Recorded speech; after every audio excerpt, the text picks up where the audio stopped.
The rain comes down like punishment tonight, hammering against the windows of Valentino's with a violence that makes the glass shudder. Emma Hayes watches the storm through her reflection in the restaurant's front door, her hands trembling as she wipes down the hostess stand for the third time in 10 minutes. He's out there. She knows he is. Preparing and narrating this type of story took us long efforts and hard work. So if you are enjoying the story, please consider subscribing to our channel. Girl, you're going to scrub the finish off that wood. Carla's voice cuts through Emma's spiraling thoughts. The head waitress appears beside her, 63 years old with silver hair pulled into a tight bun and eyes that miss nothing. What's got you so jumpy tonight? Emma forces her hands to still, sets down the cloth with deliberate care. Just tired. Long shift. Carla doesn't believe her. Why would she? Emma's been a terrible liar since the day she started working here 6 months ago, running from a life she can't talk about, to a city where she thought she'd be invisible. That the same kind of tired that's had you checking the parking lot every 5 minutes. Before Emma can answer, the front door opens. A gust of wind-driven rain sweeps in, and with it, a man in an expensive black overcoat. Water streams from the fabric as he steps inside, and Emma's breath catches not from fear this time, but from recognition. Dominic Russo. He's been coming to Valentino's every Thursday night for the past 2 months, always alone, always requesting table 7 in the back corner facing the entrance, always ordering the same thing, aged scotch, rare ribeye, and whatever dessert the chef recommends. He never looks at his phone during dinner, never makes small talk, and he tips exactly 40%, counted out in cash, every single time. Emma has studied him the way a prey animal studies a predator carefully, from a distance, noting patterns, cataloging behaviors. He's dangerous. She knows this the way you know fire burns before you touch it. Something in the way he moves, controlled and economical, like violence contained in an expensive suit. Something in the way other men react when they notice him. A subtle straightening of spines, a widening of personal space. If you're enjoying this story so far, don't forget to hit the like button and subscribe. Drop a comment telling me where in the world you're watching from. I love hearing from you. Good evening, Mr. Russo. Carla greets him with the easy familiarity of someone who's worked in high-end restaurants for 4 decades. Your usual table? Please. His voice is deep, textured like aged whiskey, with the faintest trace of a Brooklyn accent that expensive education couldn't quite erase. Emma keeps her eyes down as she gathers a menu, but she can feel his gaze slide over her, brief, assessing, then away. He's never really looked at her before she's furniture, background, part, of the restaurant's atmosphere, but not worth noticing. She prefers it that way, right this way. Emma leads him through the half-empty dining room. Thursday nights are usually slow, the lull between the business dinner rush and the weekend crowds. Tonight, the storm has kept even the regulars away. Only 6 tables are occupied, their conversations a low murmur beneath the jazz playing through hidden speakers. Dominic follows her in silence. Emma can hear his footsteps behind her, steady and unhurried, and she fights the urge to walk faster. At table 7, she sets down the menu with hands that almost stay steady. Your server will be with you shortly. Thank you, Emma. She freezes, looks up despite herself. Dominic Russo is watching her now, really watching her, and his eyes are the color of espresso, dark and intense, and entirely too perceptive. Her name tag. Of course. He read her name tag. That's all it is. You're welcome, she manages, and retreats before he can say anything else. In the kitchen, she leans against the stainless steel counter and presses her palms against the cool surface, willing her heartbeat to slow. Stupid. She's being stupid. Dominic Russo doesn't know her, doesn't care about her. He's just a regular customer who happens to be observant. Order up for 7. The kitchen manager's shout pulls her back to reality. Emma falls into the rhythm of work-seating guests, managing reservations, answering phone calls, but every few minutes, her eyes drift to the front windows, scanning the rain-soaked parking lot for a familiar silhouette. Marcus would come in weather like this. He always said storms provided cover, made people careless, made it easier to get close without being noticed. He taught her that during their marriage, back when she thought his paranoia was protection instead of control. She'd been so young. 21 when they met, 22 when they married, 24 when she finally understood that love shouldn't leave. Bruises. 25 when she tried to leave, 26 when she ran. Emma. Carla appears at her elbow, making her jump. Sorry, honey. Didn't mean to startle you. Can you take these waters to table 7? Miguel slammed in the back. Emma takes the tray, grateful for something to do with her hands. She approaches Dominic's table carefully, aware that he's on his phone now, speaking in rapid Italian. She catches only fragments, something about shipments and schedules, and a problem that needs handling. He holds up one finger as she approaches, a silent request to wait. Emma sets down the water glasses as quietly as possible, trying to be invisible again. "No," Dominic says into the phone, his voice dropping to something cold and final. "Tell Carmine if he can't manage his territory, I'll find someone who can. We don't tolerate theft, and we don't tolerate excuses." He ends the call without saying goodbye, pockets the phone, and looks up at Emma with an expression that's carefully neutral. Whatever cold authority she heard in his voice is gone now, replaced by the polite mask of a regular customer. "Thank you. The ribeye tonight rare. And," he pauses, tilting his head slightly, "are you all right?" The question catches her off guard. "I'm fine. Just long day." "You've been checking the windows every few minutes since I arrived." It's not a question. It's an observation, stated with the same casual certainty someone might use to comment on the weather. Emma's throat goes dry. "The storm. I need to drive home after my shift." "Of course." Dominic's tone suggests he doesn't believe her, but he's too polite to push. "The ribeye, then. And tell Joseph I trust his judgment on the sides." Emma nods and escapes, her face burning.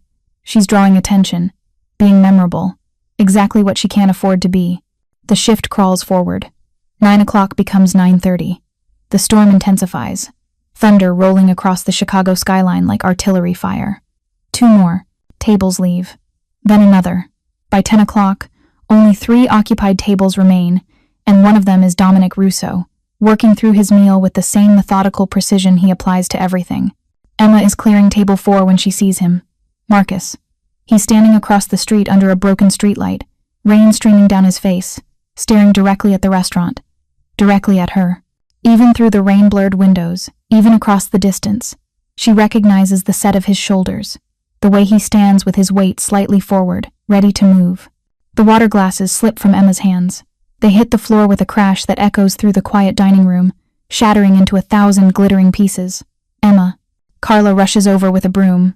"Honey, are you—" "He's here." The words come out strangled, barely audible. "He found me." Emma backs away from the windows, her shoes crunching on broken glass. Her vision tunnels. The restaurant tilts sideways. 6 months. She's had 6 months of peace. 6 months of sleeping without nightmares. 6 months of almost believing she might be safe. "Who's here?" Carla grabs her shoulders, forcing Emma to focus. "Emma, who are you talking about?" But Emma can't answer, can't breathe. Her ribs remember the feeling of his boot against them. Her throat remembers the pressure of his hands. Her mind remembers the hospital, the police who didn't believe her, the restraining order that he violated within a week. The front door opens. Marcus steps inside, water pooling beneath his feet, and his smile is the same charming grin that once made her heart race for all the wrong reasons. He's handsome in that dangerous way, sharp features, intense blue eyes, the kind of face that makes strangers trust him immediately. Emma knows better. "There you are, baby." His voice carries across the restaurant, warm and concerned, the voice of a worried husband looking for his lost wife. "I've been so worried. You just disappeared. Didn't even leave a note. You need to leave." Carla steps between them, all 5'2" of her, bristling with protective fury. "Right now, or I'm calling the police." "This is between me and my wife," Marcus says, his smile never wavering. "Emma, come on. Let's talk outside. Just you and me." "Ex-wife." Emma's voice sounds like it belongs to someone else, someone braver. "The divorce was finalized 3 months ago." "Paperwork." Marcus waves a dismissive hand. "Doesn't change what we are. What we'll always be. Come on, baby. Stop being dramatic." He takes a step forward. Carla plants herself more firmly in his path. And Emma realizes with crystalline clarity that Carla, wonderful, brave, 63-year-old Carla, is going to get hurt trying to protect her. "Please." Emma backs toward the kitchen, her eyes darting frantically around the restaurant, looking for another exit, another option. Anything. "Please, just leave me alone." "We're leaving together," Marcus says, his voice hardening now, the mask slipping. "One way or another, don't make this difficult." Emma's back hits something solid. A wall. No, not a wall. A person. She turns and finds herself looking up at Dominic Russo. He's standing directly behind her, close enough that she can smell his cologne, something expensive and understated, cedar and leather.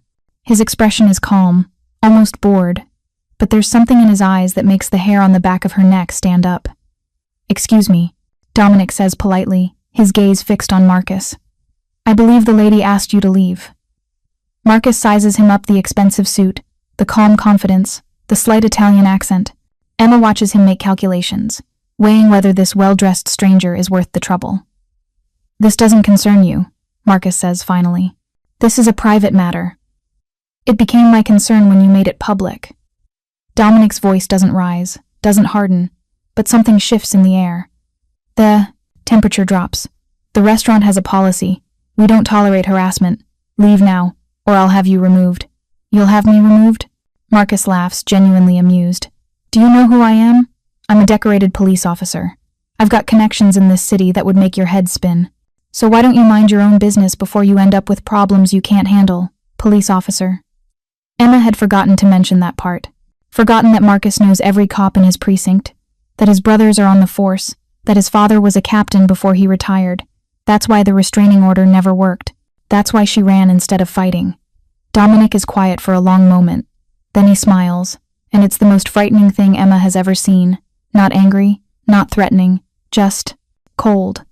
The smile of someone who's heard bigger threats from more dangerous people and found them all wanting. "I'm going to give you some advice," Dominic says softly. "Free of charge, because I'm feeling generous tonight. When someone tells you they know Dominic Russo, you should be concerned. When Dominic Russo tells you directly to leave, you should be terrified. Right now, you have one chance to walk out that door and never come back.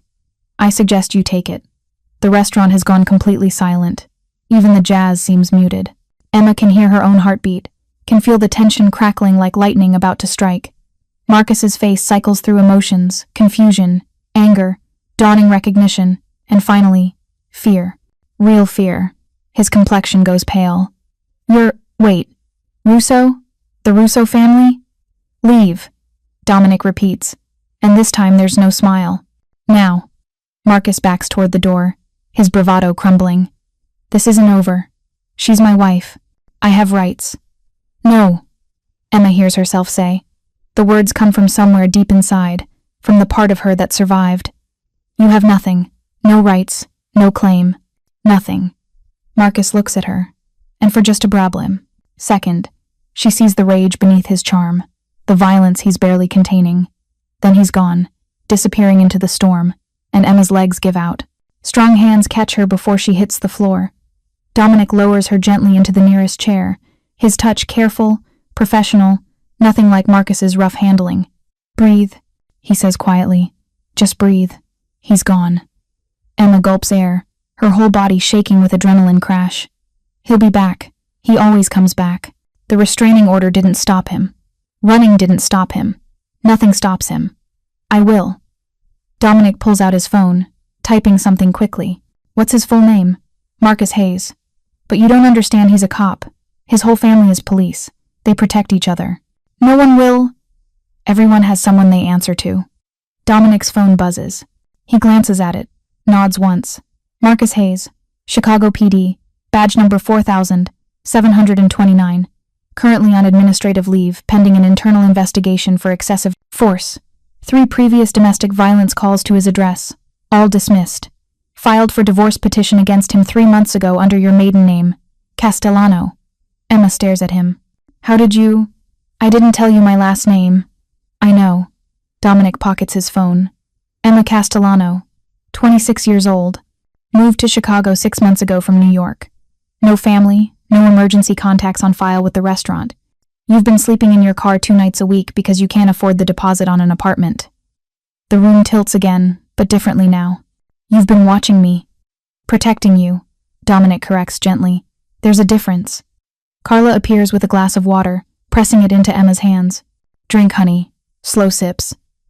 Emma drinks mechanically, her mind reeling. I don't understand. Why would you? We've never even spoken before tonight. Dominic exchanges a glance with Carla, and something passes between them. Some kind of understanding that Emma isn't part of. 8 months ago, Dominic says, finally, sitting down across from her. I was leaving a meeting downtown, late at night. 3 men tried to rob me. They had knives. I'm not a small man, but 3 against 1, with weapons. He shrugs slightly. I would have been in serious trouble. Emma shakes her head, not understanding what this has to do with her. A young woman intervened, Dominic continues. Jumped out of her car and started screaming at them. Said she'd already called 911, waved her phone like it was a weapon. The men scattered. By the time I turned to thank her, she was gone. Drove away before I could even get her license plate. The memory surfaces, hazy and half forgotten. A cold night in November. A man surrounded by attackers. Emma's desperate, terrified decision to help because nobody else was around and somebody had to do something. That was you? She whispers. That was me. And when you started working here 2 months later, wearing a name tag with a name that didn't match the signature on your hiring paperwork, I became curious.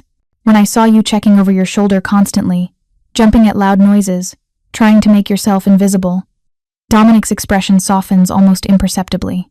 I had my people do research, found the restraining order, found your ex-husband's record, found the pattern. Your people, Emma repeats numbly. I own Valentino's, Dominic says simply, among other businesses, and when someone saves my life, I pay attention to them. Make sure they're safe. Carla sits down beside Emma, taking her hand. Honey, Mr. Russo has been paying the difference on your paychecks for 2 months. That raise you got? That was him. And that apartment you saw last week with the reduced deposit? He arranged that too. Emma feels like she's drowning. Why? Why would you do any of that?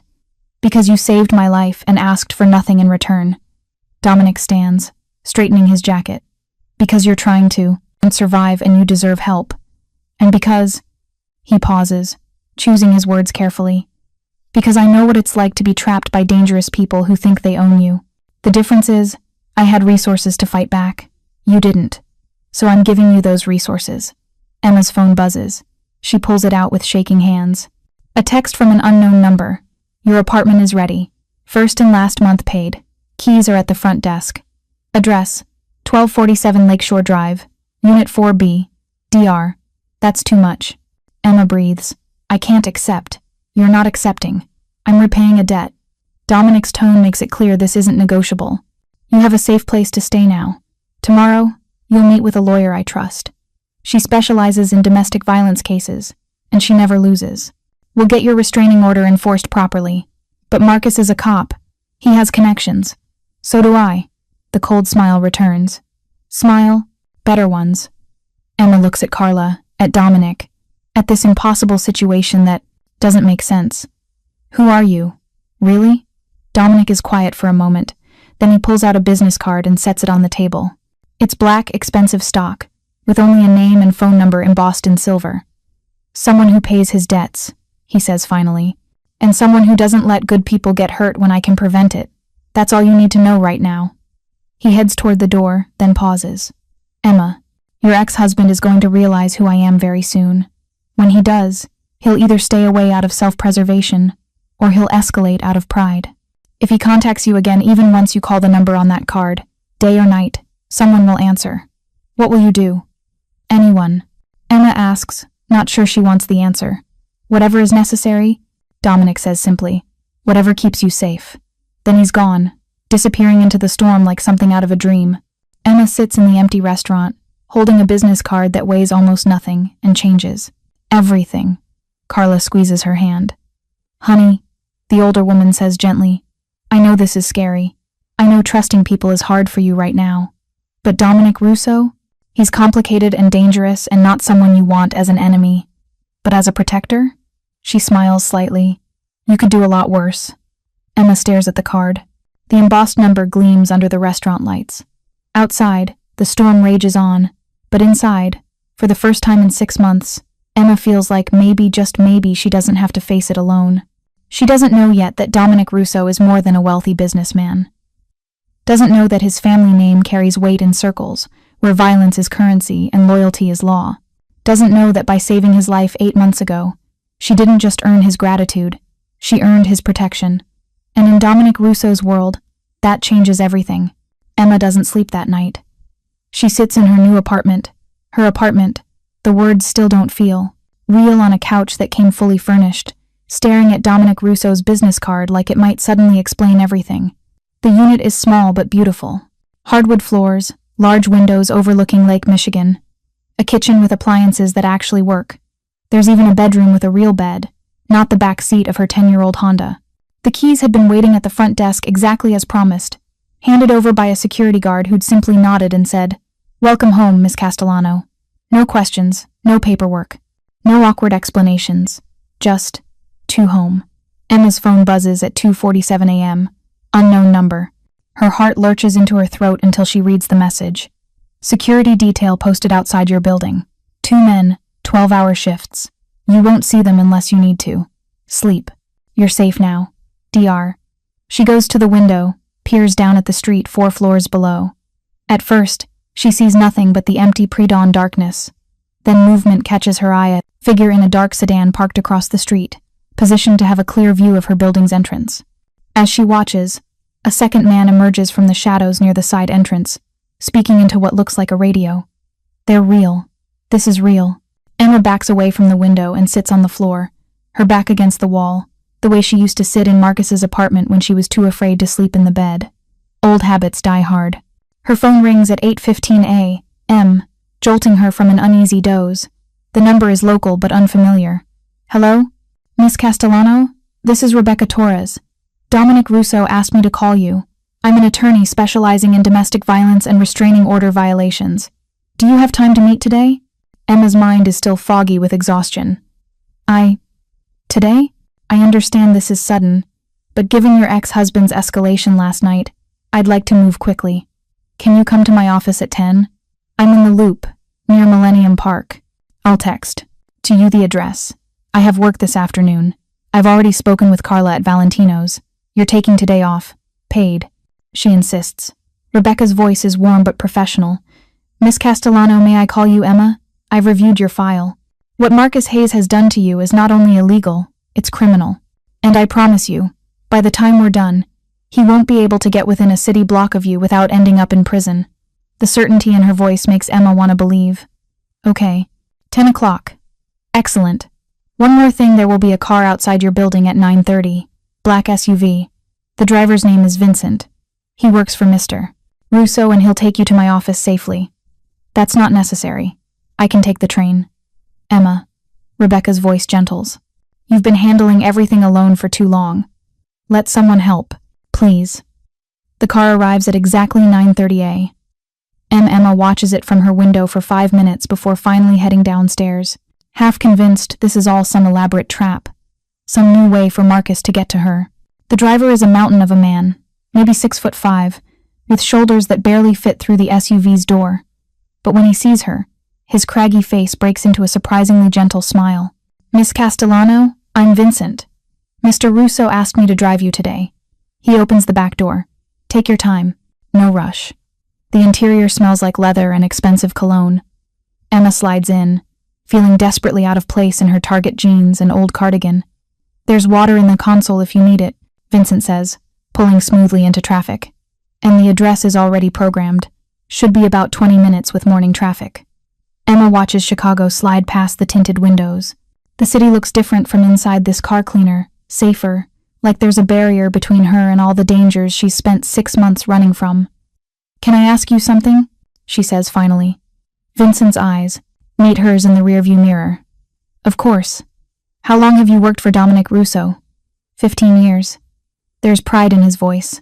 Since I got out of the Marines, Mr. Russo gave me a job when nobody else would hire a broke veteran with PTSD. He seems to do that a lot, Emma murmurs. Help people. He helps people who deserve it. Vincent navigates around a delivery truck. People who've been dealt bad hands through no fault of their own. Mr. Russo doesn't believe in leaving good people to suffer just because the world's unfair. And the people who don't deserve help? Vincent's expression doesn't change, but something cold flickers in his eyes. Those people learn that actions have consequences. Rebecca Torres' office is on the 40th floor of a gleaming tower with views of Lake Michigan. The attorney herself is in her late 40s, with silver streaks in her black hair and the kind of sharp intelligence that makes Emma feel instantly safer. Thank you for coming. Rebecca gestures to a leather chair across from her desk. I know this must be overwhelming. That's putting it mildly. Emma sits, clutching her purse like a lifeline.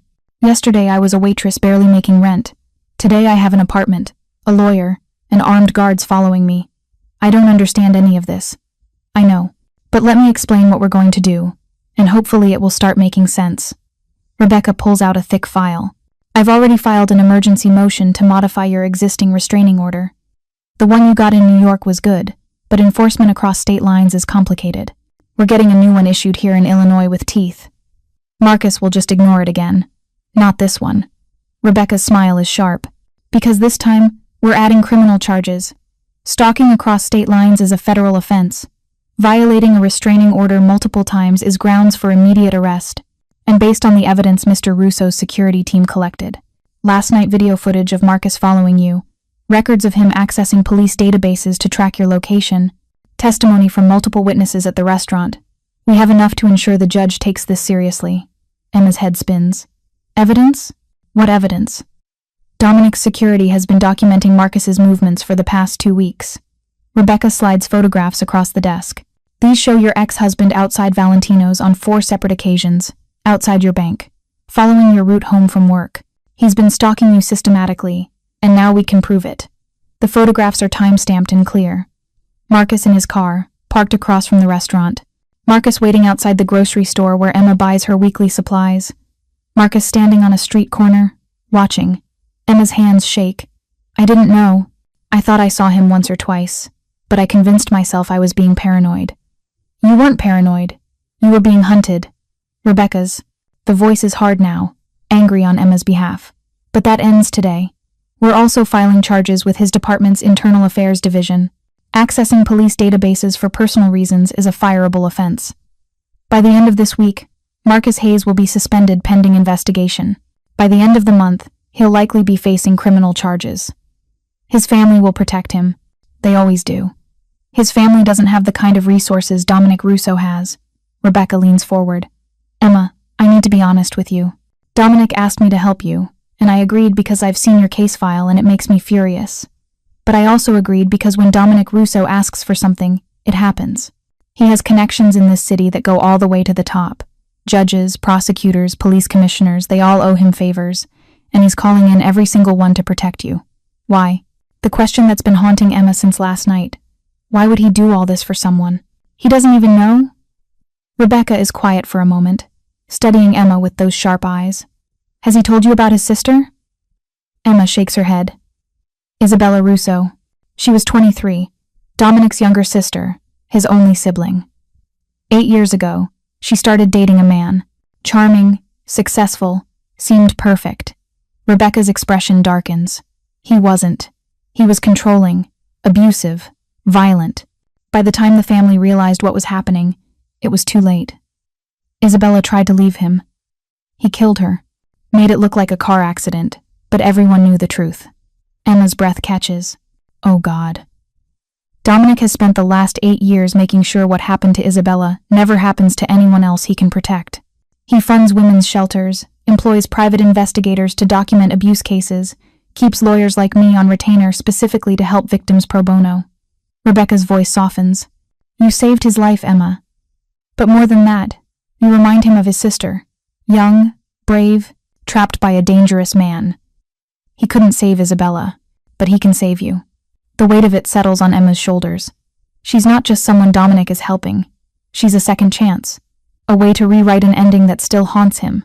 I don't want to be someone's redemption project, Emma says quietly. You're not. Rebecca's tone is firm. You're someone who deserves help and is finally getting it. There's a difference.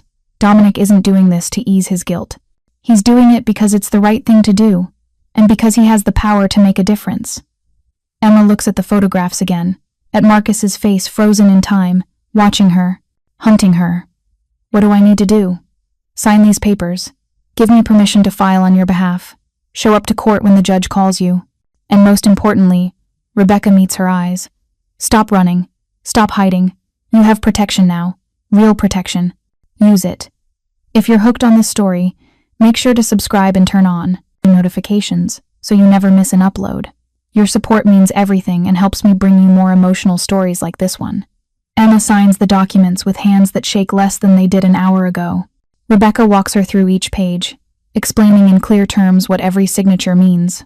By the time they're done, it's past noon. Vincent will take you home, Rebecca says, or wherever you need to go. And Emma?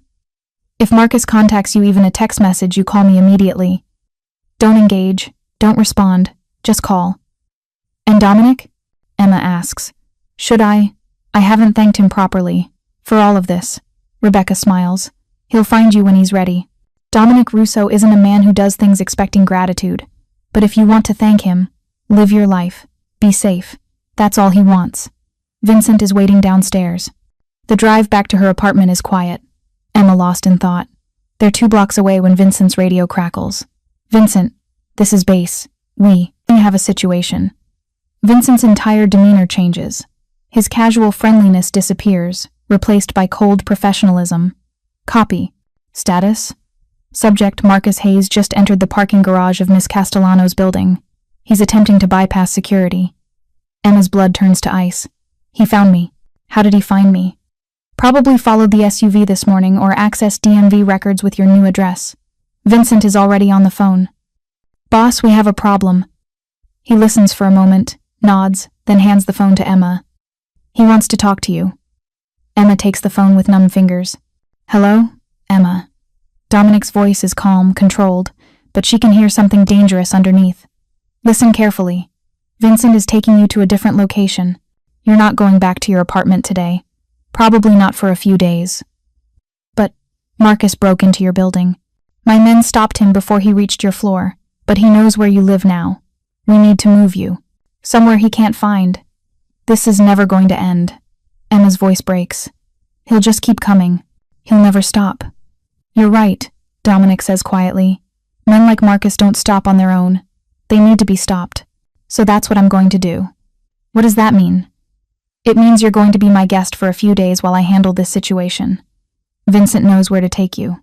You'll be safe there. I promise. The phone goes dead before Emma can argue.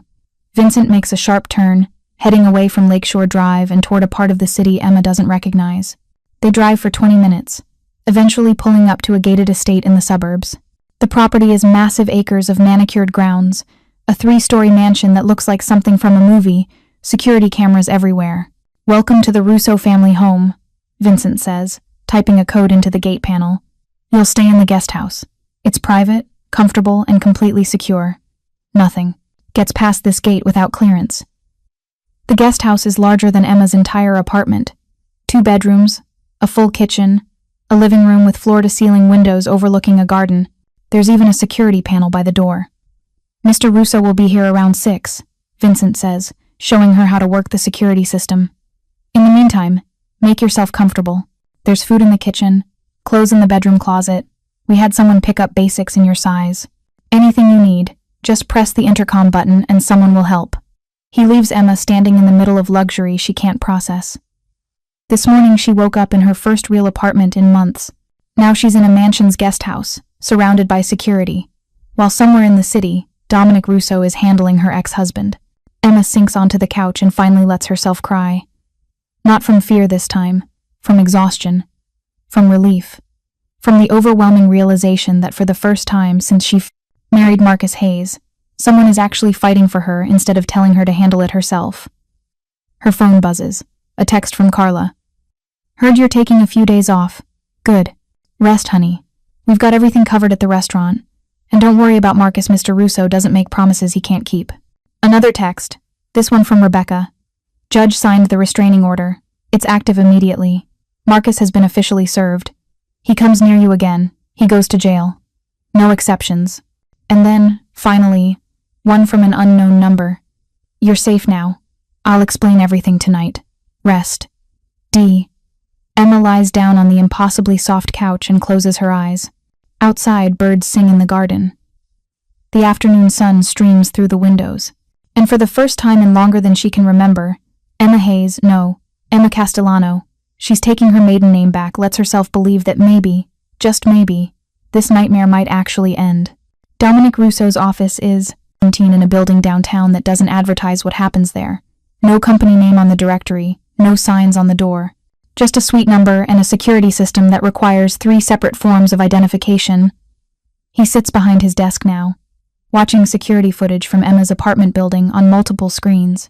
The video shows Marcus Hayes talking his way past the front desk, claiming to be Emma's husband checking on her safety. Shows him taking the elevator to the 4th floor. Shows him trying Emma's door, finding it locked, and pulling out a lockpick set. And shows Vincent's team intercepting him 30 seconds before he got the door open. He's getting sloppy, Michael Santos says from where he's leaning against the wall. Dominic's cousin and right hand, Michael has been handling the Russo family's business interests since they were teenagers. Desperation makes people stupid. Good. Dominic switches to different footage, this one from earlier today, showing Marcus being served with the new restraining order outside his apartment. The rage on Marcus's face is evident even through the grainy video. Stupid means predictable, and predictable means manageable. You want me to handle him permanently? Michael asks. One call, and Marcus Hayes becomes a name in a cold case file. Dominic is quiet for a long moment, tempted. It would be easy.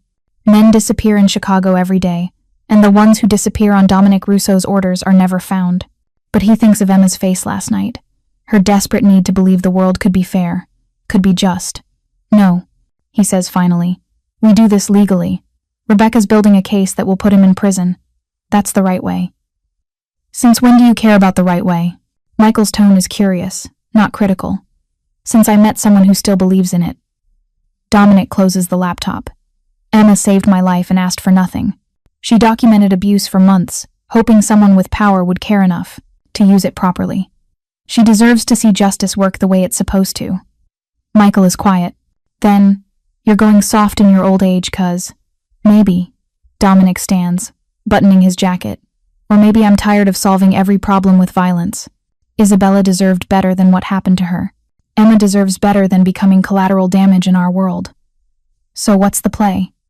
Marcus is a cop with connections, but those connections don't extend beyond the police department. We're going to make him toxic leak the internal affairs investigation to the press, make sure every news outlet knows about his history of domestic violence, ruin his reputation so thoroughly that his own family won't protect him anymore. And if he comes after Emma anyway, if he doesn't care about consequences, Dominic's expression goes cold. Then we do it your way, but we give him the chance to back down first. At 5:45 p.m., Dominic drives himself to the family estate. He usually lets Vincent handle the driving, but tonight he needs the time alone to think. Emma Castellano has complicated his carefully ordered world in ways he didn't expect. She's not supposed to matter. She's someone he's helping, someone he owes a debt to, nothing more. But when he saw Marcus grab her last night, when he heard the fear in her voice, something primitive and protective had surged up in his chest. Something that felt dangerously like more than obligation. The guest house lights are on when he parks. Through the windows, he can see Emma moving around the kitchen. She's found the clothes someone left for her soft jeans, a cream-colored sweater that makes her look younger than 26. Her dark hair is pulled into a messy bun, and she's making tea, the domestic normalcy of it somehow both mundane and profound. Dominic knocks before entering. Emma jumps, then relaxes when she sees him through the window. Hi, she says, opening the door. Sorry, I'm still jumpy. Don't apologize. Jumpiness keeps you alert.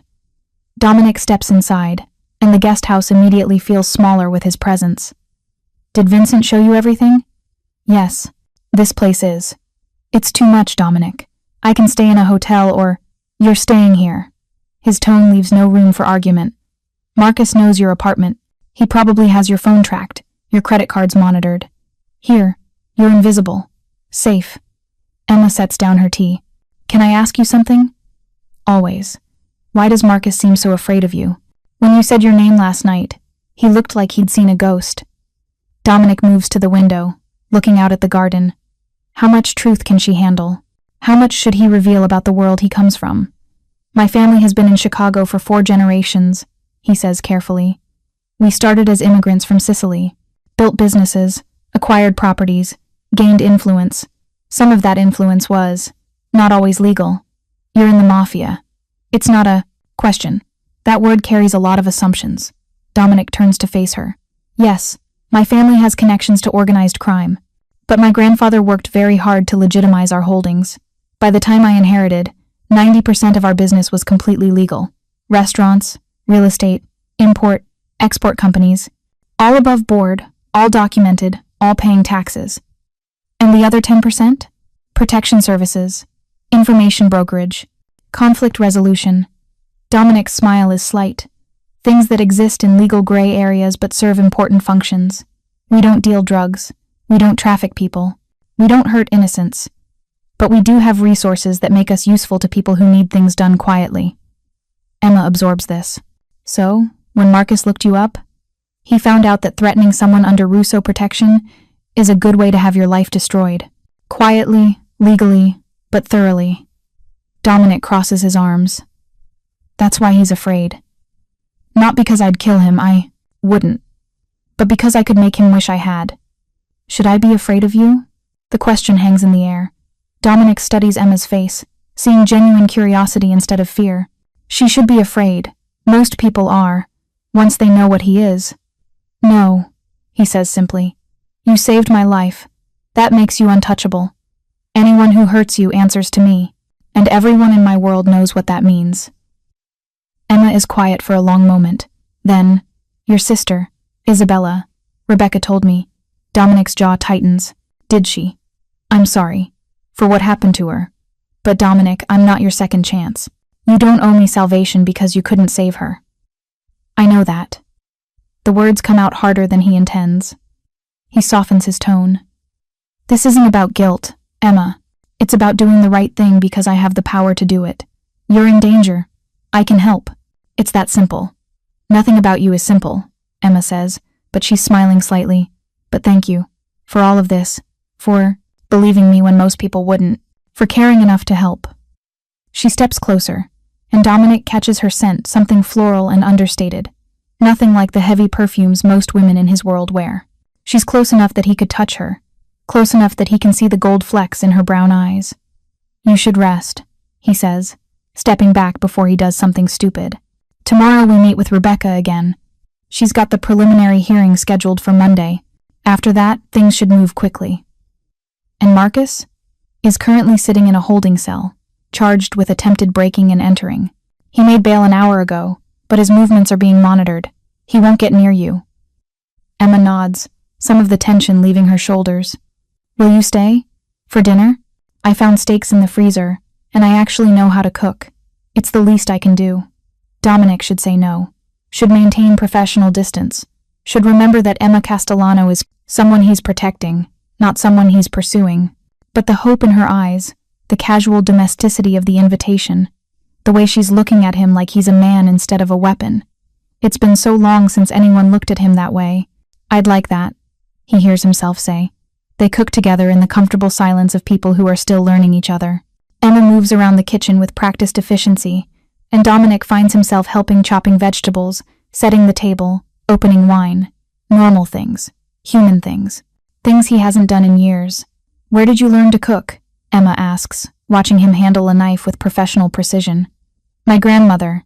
She insisted all her grandchildren know how to feed themselves properly. Dominic smiles at the memory. She said relying on others for food makes you weak. She sounds formidable.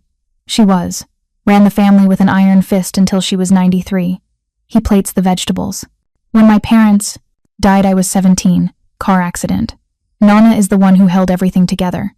Taught me and Michael how to manage the businesses, how to lead without letting emotion cloud judgment. That must have been hard, losing your parents so young. It was. But I had Nonna. Had Isabella. Dominic's voice roughens. Until I didn't. Emma touches his arm gently. I know what it's like to lose everyone. My parents died when I was 24. Car accident, too. I was in school, trying to become a teacher, and suddenly I was alone with nothing but debt and a fiancé who... She stops. Sorry. This is supposed to be a nice dinner, not a trauma-sharing session. It's okay. Dominic covers her hand with his. Sometimes the people who've lost everything understand each other best. They eat at the small dining table, and the conversation flows easier than Dominic expected.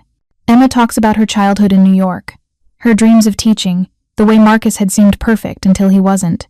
Dominic talks about growing up in the shadow of family legacy, the pressure to be stronger than his grief, the weight of responsibility he inherited too young. Do you ever wish you could walk away? Emma asks. From all of it? The family business, the expectations, the danger? Every day, Dominic admits. But walking away means abandoning everyone who depends on me. The legitimate employees, the families we protect, the people like you who need help. I can't do that. That's not obligation. That's caring. Maybe. He refills her wine glass. Or maybe I'm too much like my grandmother, too stubborn to admit when the burden's too heavy.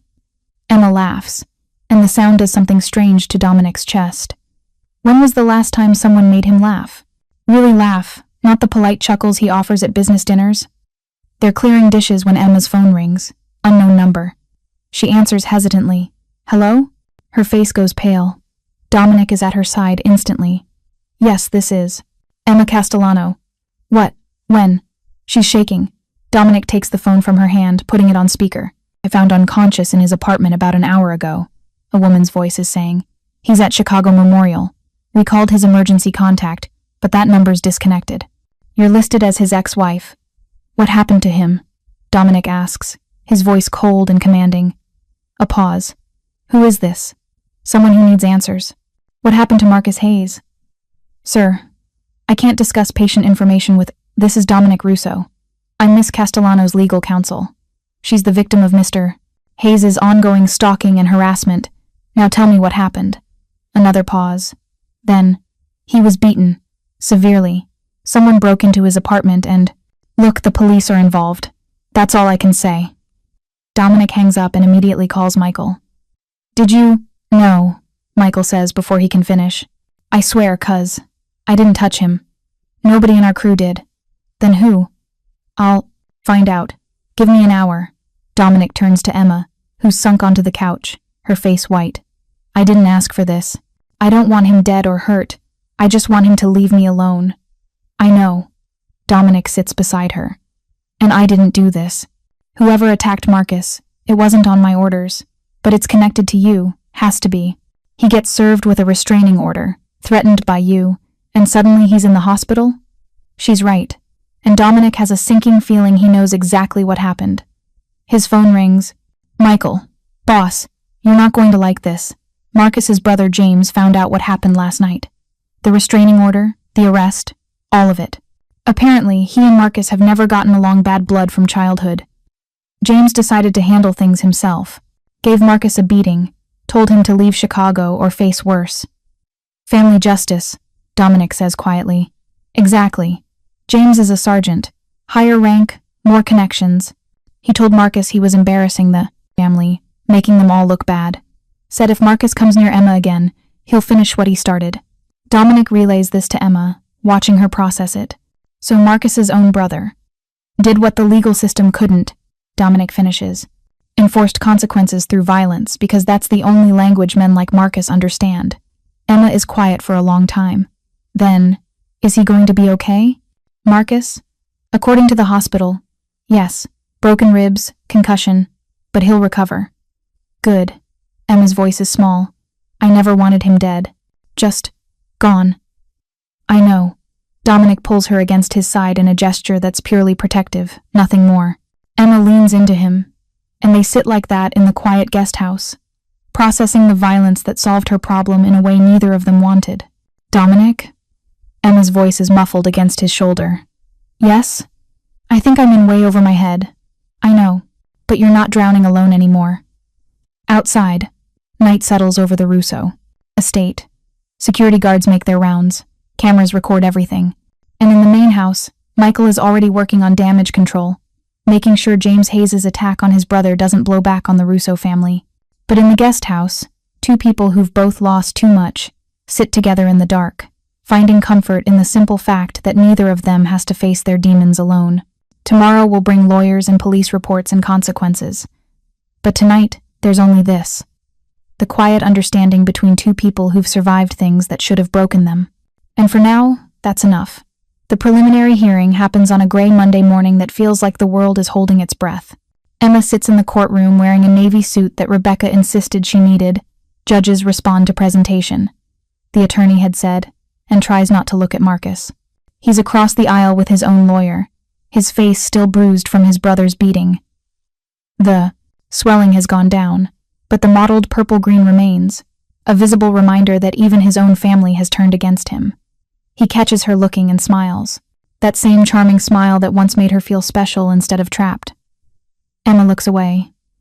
Dominic sits behind her in the gallery, a quiet, powerful presence she can feel without seeing. He's not supposed to be here, this is her fight, her legal battle. But when she'd asked him to come that morning, voice shaking, he'd simply nodded and said, "Always. All rise for the Honorable Judge Patricia Morrison." The judge is a woman in her 60s with steel-gray hair and eyes that miss nothing. She reviews the paperwork in front of her with careful attention while the courtroom waits in tense silence. "Mr. Hayes," Judge Morrison finally says, looking up, "you've been charged with multiple counts of stalking, harassment, violating a restraining order, and unauthorized use of police databases. How do you plead?" The lawyer stands. "Your Honor, my client pleads not guilty. We believe these charges are the result of a vindictive ex-wife working with..." "I've read the evidence submitted by Miss Castellano's attorney," Judge Morrison interrupts. "Photographic documentation of stalking across state lines. Database access logs showing your client looked up his ex-wife's information 47 times using official police credentials. Testimony from multiple witnesses at Valentino's restaurant. Video footage from Miss Castellano's apartment building, showing your client attempting to break into her residence." She removes her glasses and stares at Marcus with open contempt. "Mr. Hayes, I've been on the bench for 23 years. I've seen a lot of domestic abusers try to manipulate the system. You're not even good at it." Marcus's face flushes red. "Your Honor, if I could just..." "No, you may not." Judge Morrison's voice is ice. "The restraining order is not only upheld, it's being expanded. You are to stay a minimum of 1,000 feet away from Emma Castellano at all times. You are not to contact her directly or indirectly. You are not to access any databases containing her information. You are not to visit any establishment she frequents." She leans forward. "And Mr. Hayes, I'm also ordering you to surrender your service weapon and badge pending the outcome of your internal affairs investigation. If you violate this order even once, you will be remanded to custody immediately. No bail. No second chances. Do you understand?" Marcus's jaw works. "Yes, Your Honor." "Good. We're adjourned. Miss Castellano, please remain safe. The court will be monitoring this situation closely. It's over in less than 30 minutes. Emma walks out of the courtroom on shaking legs, Rebecca beside her, Dominic a steady presence just behind. "That went better than expected," Rebecca says with satisfaction. "Judge Morrison doesn't play games with abusers. And the fact that she ordered him to surrender his badge? That's huge, Emma. That means Internal Affairs has enough evidence to suspend him officially." "He's going to be so angry," Emma whispers. "Let him be angry from a distance." Dominic guides her toward the exit where Vincent is waiting with the SUV. Anger without power is just noise. They're halfway to the car when Marcus appears, pushing through the courthouse crowd. His lawyer is shouting at him to stop, to think. But Marcus isn't listening. His face is twisted with rage. "This isn't over," he yells at Emma. "You think you can ruin my life? You think your Mafia boyfriend can protect you forever?" Vincent moves to intercept, but Dominic holds up a hand. Stops, turns, faces Marcus with an expression of such cold, controlled fury that people nearby instinctively step back. "You have 5 seconds to walk away," Dominic says quietly. 5 seconds to remember that you're standing in front of a courthouse full of witnesses, including the judge who just ordered you to stay away from Emma. 5 seconds to make a choice about what happens next. Marcus takes a step closer. "Or what? You'll have me killed? You'll make me disappear?" His laugh is unhinged. "Everyone knows what you are, Russo. Everyone knows the Russo family is just organized crime with better suits. You think that scares me?" "No," Dominic says, his voice dropping even lower. "I think you're too stupid to be scared. But let me explain something to you very clearly, so even you can understand." He steps forward, and despite being roughly the same height, Dominic somehow seems to tower over Marcus. "I don't need to kill you, Marcus. I don't need to make you disappear. All I need to do is let the legal system, the one you've spent your entire career manipulating, do its job. Your internal affairs investigation? It's going to find 47 unauthorized database searches, 3 instances of evidence tampering, and 2 cases where you falsified reports to protect fellow officers. Your brother James? He's already given a statement about your history of violence. Your own family is turning on you." Marcus's face goes from red to pale. In 3 months, Dominic continues, you'll be stripped of your badge permanently. In 6 months, you'll be facing criminal charges. In a year, you'll be in prison. And all of it will be legal, documented, and completely deserved. I don't need to destroy you, Marcus. You've already destroyed yourself. He pauses, letting that sink in. Emma is under my protection now. Not because of violence or threats, but because the law is finally working the way it's supposed to. You come near her again, and you won't face me. You'll face Judge Morrison, and I promise you, that's much worse. Marcus stands there, his whole body shaking with impotent rage. For a moment, Emma thinks he might actually take a swing at Dominic, but then his lawyer grabs his arm, pulling him back. Marcus, stop. You're making it worse. Marcus lets himself be led away, but he looks back at Emma one last time. I loved you, he says, and for just a second, she sees the man she married, the one before the control, before the violence. I would have given you everything. You did give me everything, Emma says quietly. You gave me bruises and fear and nightmares. You gave me reasons to run, and then you followed me when I did. That's not love, Marcus. That's obsession, and I'm done being your victim. She turns her back on him literally, physically turns away and walks toward the car with her head high. Dominic falls into step beside her, and Rebecca follows, smiling with fierce pride. Behind them, Marcus Hayes becomes smaller, less significant, a chapter closing instead of a story ending. Vincent drives them back to the Russo estate in silence. Emma stares out the window, processing everything. In the span of 1 week, her entire life has transformed. She has legal protection, financial security, people who believe her. And somehow, impossibly, she has Dominic Russo, complicated, dangerous, honorable Dominic Russo, standing between her and the demons that used to haunt her. You okay? Dominic asks softly. I don't know, Emma admits. I thought I'd feel different, triumphant or relieved or something, but I just feel tired. That's normal. You've been running on adrenaline for months. Now that the immediate danger is past, the crash hits. Is it really past? Marcus looked like he wanted to murder us both. Marcus is all rage and no options. Dominic's voice is certain. His career is over. His family has disowned him. The legal system is finally holding him accountable. He can be as angry as he wants, but he's powerless now. Emma wants to believe that, needs to believe it. But years of living with Marcus have taught her that he's most dangerous when he's cornered. They spend the afternoon at the estate. Emma tries to relax, tries to read a book from the guest house library, but her mind won't settle. Around 2 o'clock, Dominic finds her pacing the garden. Walk with me, he says. They walk through the grounds in comfortable silence. The estate is beautiful, manicured lawns, flowering trees, a small pond with koi fish that Dominic's grandmother apparently introduced decades ago. It's peaceful in a way Emma didn't know places could be. Safe. Can I ask you something? Emma finally says. Always. What happens now? After all of this is settled and Marcus is gone and I'm safe? She stops walking, turns to face him. Do I just go back to being a waitress? Go back to my apartment? Pretend none of this happened? Dominic is quiet for a long moment, studying her face. Is that what you want? I don't know what I want. Emma's voice breaks slightly. A week ago I had a plan. Work 3 jobs, pay off debts, survive. Now I have an apartment I didn't earn, legal protection I can't afford, and I'm standing in a mansion garden with a man who terrifies and fascinates me in equal measure. I know where I fit anymore. You fit wherever you want to fit. Dominic steps closer. Emma, I helped you because I owed you a debt, but somewhere in this past week, it stopped being about obligation. You're strong and brave, and you deserve a life that doesn't involve constantly looking over your shoulder. So you're saying I should take your money and disappear? Start over somewhere? No. His voice is firm. I'm saying you should stay. Work at Valentino's if you want. Or don't I own 3 other restaurants that could use someone with your integrity? Go back to school. Finish your teaching degree. I'll cover it. Or find something completely different. The point is, you have choices now. Real choices. Emma looks up at him, this complicated man who's turned her world upside down in the best possible way. And what about you? Where do you fit in these choices? Dominic's expression softens in a way she's never seen before. That depends. On what? On whether you can handle being close to someone like me. He doesn't look away. My world is complicated, Emma. Dangerous sometimes, even when I try to keep things legitimate. People will always see the Russo name and make assumptions.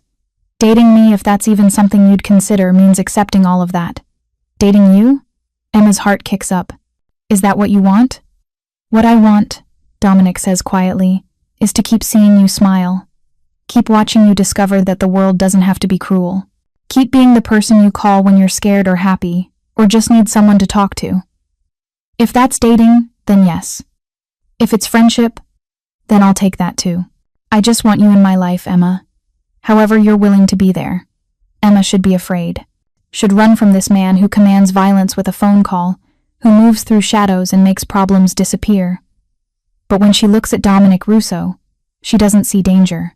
She sees someone who's been hurt by loss, who carries responsibility, like Atlas with the world, who chose to help her when he could have just as easily looked away. I think, she says carefully, that I'd like to find out what dating you looks like.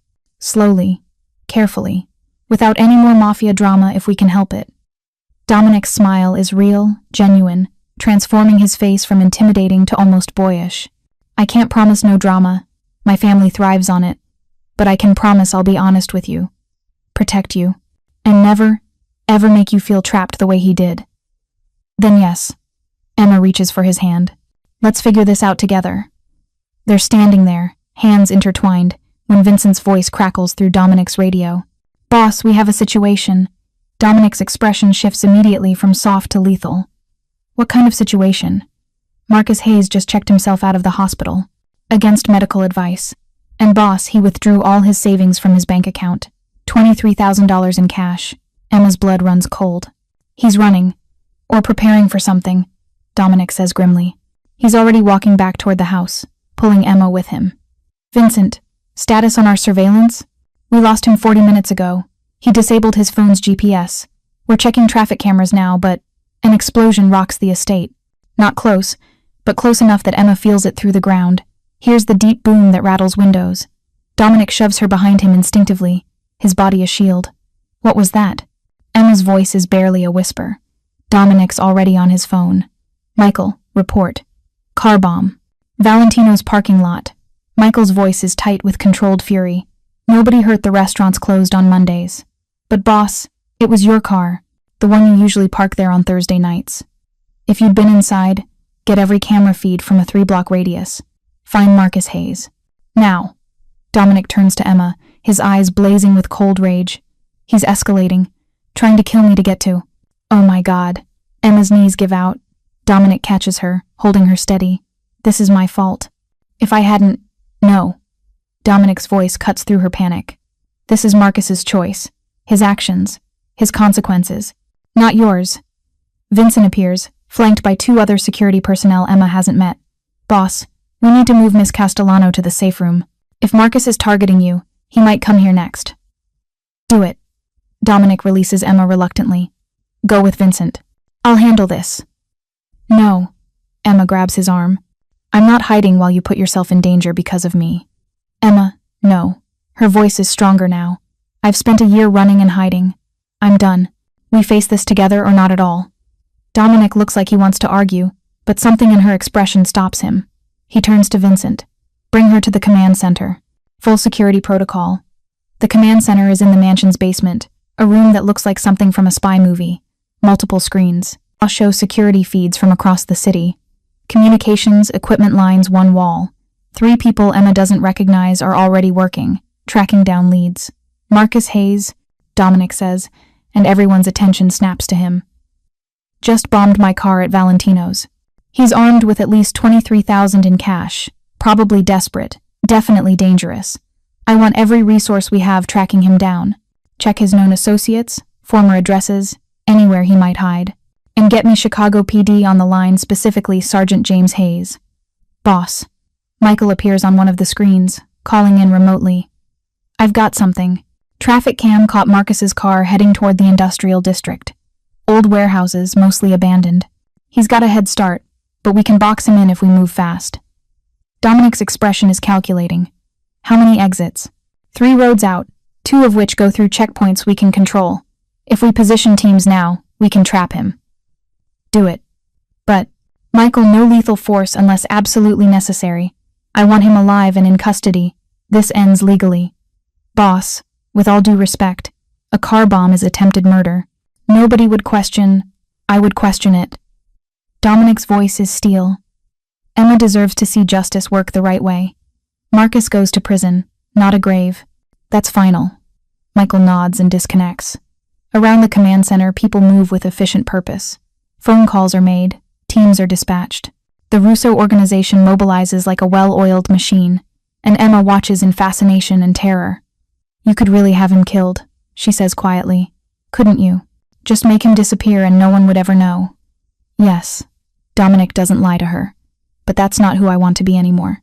My grandfather, my father, they solved problems with violence because that's all they knew. I'm trying to build something different. Something my sister would have been proud of. Isabella. Yes. Dominic's hand finds Emma's. She always believed people could change, that the family business could evolve into something legitimate. I'm doing this for her, but also for you.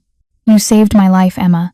The least I can do is prove that the world can be better than the one that hurt you. They wait in tense silence. Minutes crawl past. The screens show various teams moving into position around the industrial district. Traffic cameras track Marcus's car as it winds through abandoned streets. He's stopped, one of the analysts reports. Warehouse 47, the old metalworks plant. Building is condemned, no power, no water. Perfect place to hide or make a stand. Or plant more explosives. Michael's voice crackles through. Boss, I'm recommending we call in the bomb squad. If he wired one car, he might have more. Do it. And get Chicago PD, tell them we have a domestic terrorism situation. Marcus is their officer. Let them handle the arrest. That's going to make things complicated. Good. Complicated. Means legal. Means documented. Means Emma's ex-husband gets processed through the system instead of disappearing. Within 20 minutes, the area around Warehouse 47 is swarming with police. Emma watches on the monitors as SWAT teams take positions, as negotiators set up communication equipment, as the bomb squad's robot rolls toward the building. Sergeant James Hayes arrives personally. Emma recognizes him from photos in Marcus's old apartment. Older, harder, with the same sharp features but none of the charm. He speaks with Dominic briefly, and whatever is said makes James's expression go from professional to coldly furious. My brother is a disgrace to the badge, James says, loud enough that the command center's audio picks it up. Whatever happens tonight, Mr. Russo, know that the Hayes family doesn't protect cowards who hurt women and blow up cars. You find him, you bring him in. I'll make sure he faces every single charge. The negotiator's voice booms through speakers aimed at the warehouse. Marcus Hayes, this is Chicago PD. We know you're inside. Come out with your hands up. Nobody needs to get hurt tonight. Silence. Marcus, we've got the building surrounded. There's no way out. Make this easy on yourself. More silence. Then, finally, Marcus's voice, distorted through a bullhorn he must have brought with him. I want to talk to Emma. Bring her here. Let me explain. Let me make this right. Absolutely not, Dominic says immediately.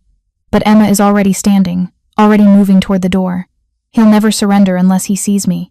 This is about possession, about control. He needs to look me in the eye. Emma, no. She turns, meets Dominic's terrified gaze. I'm not going in there. I'm not stupid, but I can talk to him from behind the police barricade. Make him understand it's really over. That there's no scenario where we end up together again.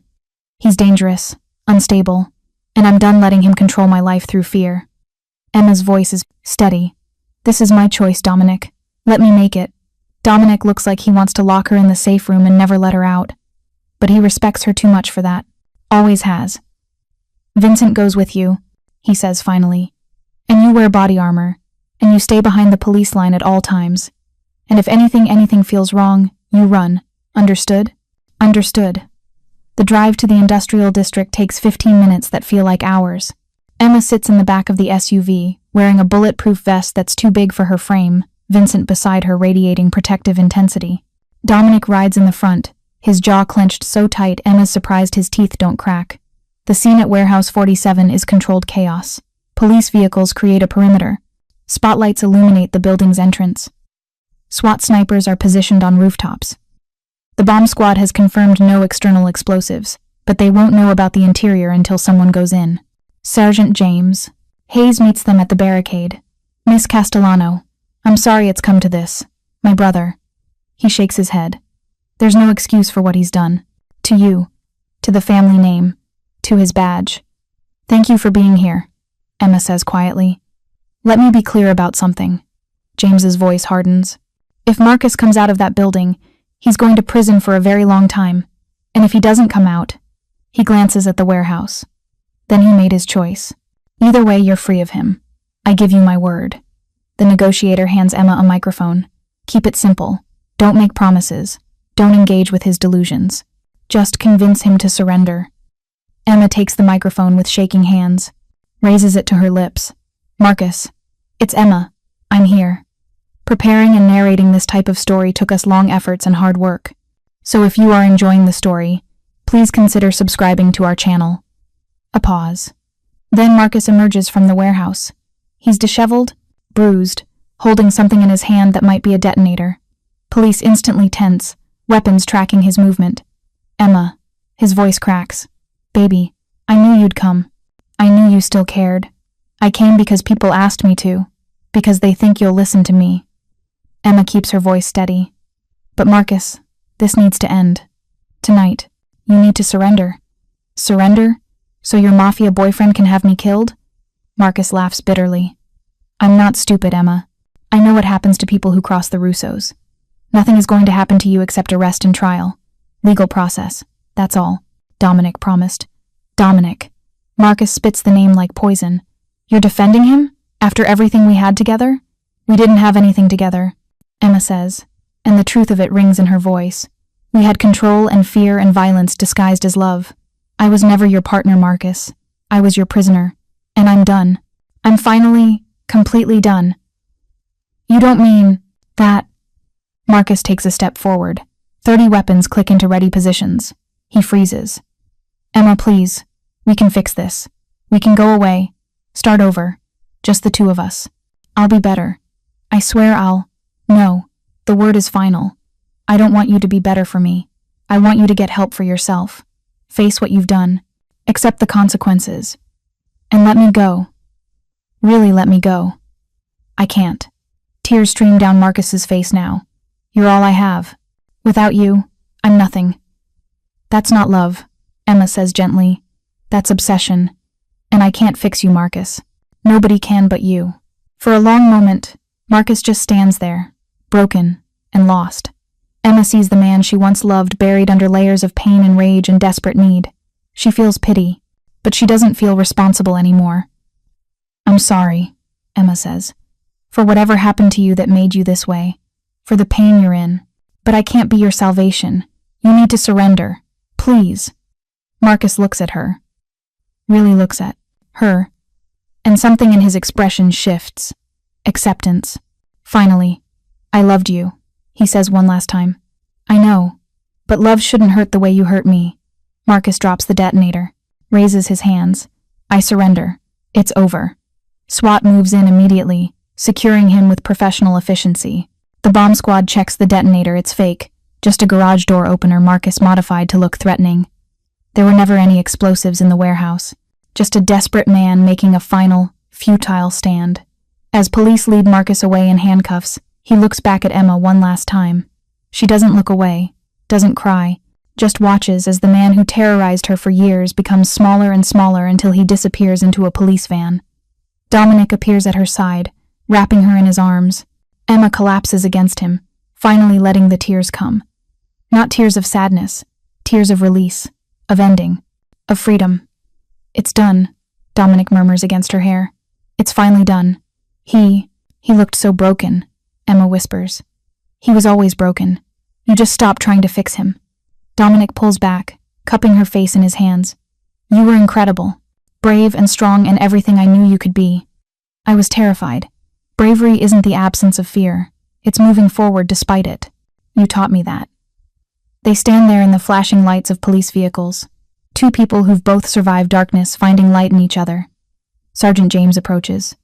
Miss Castellano, Marcus will be processed and held without bail. Given tonight's events, attempted murder via car bomb, evading arrest, the stalking charges, he's looking at 20 years minimum. Probably more. Thank you. Emma manages a weak smile. And Sergeant? I'm sorry for what this means for your family. My family enabled him for too long. We're complicit in what he became." James's expression is grim. This ending, it's the one he earned. And maybe it'll finally force the rest of us to look at how we protected bad behavior because of blood. You did us a favor by not staying silent. The drive back to the estate is quiet. Emma sits close to Dominic, her head on his shoulder, watching the city lights blur past. Chicago looks different now, less threatening, more like a place where she might actually build a life instead of just surviving. "What happens now?" she asks. "Now you rest. Tomorrow you decide what you want your life to look like. The day after that, you start building it. And you? Where do you fit in this new life?" Dominic smiles. "Wherever you want me to be." 3 months later, Emma Castellano stands in front of a classroom at Westside Elementary School, teaching second graders about fractions with patience and enthusiasm. She finished her teaching degree online, funded by a Russo family scholarship that Dominic swears has nothing to do with him personally and everything to do with supporting returning students. She doesn't believe him, but she's learned to accept help without shame. Her apartment, the one Dominic arranged, has become a real home. Pictures on the walls, plants that she remembers to water, a bookshelf full of novels she's actually had time to read. Tommy, her younger brother, visits from college twice a month, and they're rebuilding a relationship that Marcus's isolation tactics had nearly destroyed. Valentino's promoted Carla to assistant manager. Emma still works there some weekends, not because she needs the money, but because she loves the rhythm of restaurant work, the connection to the place where her new life began. Marcus Hayes is in federal prison, serving 18 years for attempted murder, stalking, and a dozen other charges. His lawyer tried to argue mental illness, but the jury saw through it. Justice, slow and imperfect as always, finally worked the way it was supposed to. And Dominic is teaching her what love looks like when it's healthy, patient, respectful, equal. They take things, slowly, dinners, walks, long conversations about everything and nothing. He introduces her to his world carefully, never pushing, always giving her space to decide what she's comfortable with. She meets his business associates, attends charity galas, learns that the Russo family, complicated as they are, do more good than harm. They protect people who need protecting, fund shelters and schools, operate legitimate businesses that employ hundreds. Yes, there are shadows. Yes, Dominic moves through worlds where violence lurks at the edges, but he never asks Emma to compromise her principles, never makes her complicit in anything that would damage the integrity she fought so hard to maintain. "You make me want to be better," he tells her one night, 6 months after that confrontation at the warehouse. They're at his penthouse downtown, cooking dinner together like they've done 100 times before. "Not because you demand it, but because you deserve someone who's worthy of you. They were always worthy," Emma says, stealing a bite of pasta from the pot he's stirring. "You just needed someone to see it." "I love you," Dominic says, simply, honestly. The first time he said the words, Emma's heart swells. "I love you too. And before you ask, yes, I'm sure. Yes, I know what I'm getting into. Yes, I choose this. Choose you. Choose us." Dominic kisses her then, slow and sweet and full of promise. The pasta burns slightly, but neither of them care. Later, much later, they stand on his balcony overlooking the Chicago skyline. The city spreads out before them, millions of lights in the darkness, each one representing a story, a struggle, a life being lived. "Do you ever regret it?" Emma asks. "Helping me that night? Your life would be simpler if you just ignored Marcus." "Never." Dominic pulls her closer. "You saved my life 8 months ago. I've spent every day since trying to return the favor. But somewhere along the way, it stopped being about debt and started being about love. You changed me, Emma. Made me believe that broken things can be healed if you're patient enough." "We're both broken," Emma says. "But maybe broken things fit together better because they understand the damage." They stand there in comfortable silence, two people who've survived their separate hells and found each other in the aftermath. The past will always be there, Marcus, in prison, Isabella in her grave, scars that never fully fade, but the future stretches out bright with possibility. Emma Castellano is no longer running, no longer hiding, no longer alone. She's building a life on her own terms, with a man who respects her strength, cherishes her courage, and loves her not despite her trauma, but with full understanding of it. And Dominic Russo, the complicated, dangerous, honorable man who once sat in a diner booth and watched a shy waitress stand up to power, has finally found someone worth stepping into the light for. Together, they're proof that sometimes the darkest moments lead to the brightest beginnings. Sometimes the people who save each other are exactly who they both needed all along. And sometimes, just sometimes, love actually does win. Thank you so much for watching until the end. If you loved this story, check out the other videos on your screen now. I think you'll really enjoy them. And don't forget to subscribe if you haven't already. See you in the next story.